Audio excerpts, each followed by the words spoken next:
বাংলাদেশের ৫৪তম মহান স্বাধীনতা এবং জাতীয় দিবস উপলক্ষে সংযুক্ত আরব আমিরাতের আবুধাবিতে আয়োজন করা হয় জমকালো অনুষ্ঠানের।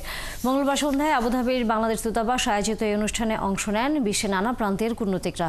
সহকর্মী লুৎফুর রহমানের তথ্য ও আমিনুল হকের ছবিতে বিস্তারিত।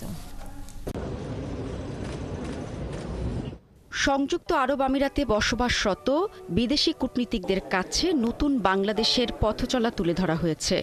অতীতের মতো আগামী দিনেও বিদেশে দেশের ভাবমূর্তি উজ্জ্বল করতে আহ্বান জানান রাষ্ট্রদূত। আমরা সংযুক্ত আরব আমিরাতে একটি ক্ষুদ্র বাংলাদেশ ভূখণ্ডের মতো এখানেও বিপুল উৎসাহ উদ্দীপনা নিয়ে স্বাধীনতা দিবস পালন করছি। আশা করি যে আমাদের বাংলাদেশ কমিউনিটি সংযুক্ত আরব আমিরাতে আগের দিনেও যেভাবে বিভিন্নভাবে কন্ট্রিবিউট করেছে, আগামী দিনগুলোও সেভাবে কন্ট্রিবিউট করবে।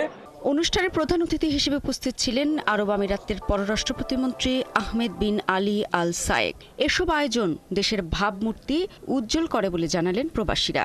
এই আমার দেশ সম্বন্ধে, আমার দেশের স্বাধীনতা সম্বন্ধে জানা, আমার দেশের উন্নয়ন সম্পর্কে জানা, আমার দেশের কালচার সম্বন্ধে জানা, আমার দেশের লোকজনের সম্বন্ধে জানা, এই যে জানার বিষয়গুলি আছে, এই বিষয়গুলি আমরা এই দিবসটিতে ভালোভাবে জানা দিতে পারি বা প্রকাশ করতে পারি এবং প্রকাশ ভঙ্গিতে তারা বুঝতে পারে বাংলাদেশ একটি সমৃদ্ধশালী দেশ। বিশ্বের ৩৪টি দেশের কূটনীতিকরা অংশ নেন এই অভ্যর্থনায়। দেশের এগিয়ে চলা এবং বিদেশি বিনিয়োগে এই অনুষ্ঠান গুরুত্বপূর্ণ ভূমিকা রাখবে বলে জানালেন প্রবাসীরা। বাংলাদেশি প্রবাসীদেরকে নিয়ে যে আয়োজনটা করেছেন অত্যন্ত চমৎকার আয়োজন এবং কি বাংলাদেশের যে ভাবমূর্তি উনি উজ্জ্বল করেছেন বিদেশিদের কাছে। যদি বলেন যে বিনিয়োগের ক্ষেত্রে এবং দেশের বিভিন্ন আর্থসামাজিক যে এটা এক্সচেঞ্জ করার একটা বিশাল একটা সুযোগ হয় এই ধরনের অনুষ্ঠানে। দেশের সরকার পতনে আমিরাতে বিক্ষোভ মিছিল করেছিল বাংলাদেশিরা, যারা দেশে গিয়ে বর্তমানে বিপাকে রয়েছেন।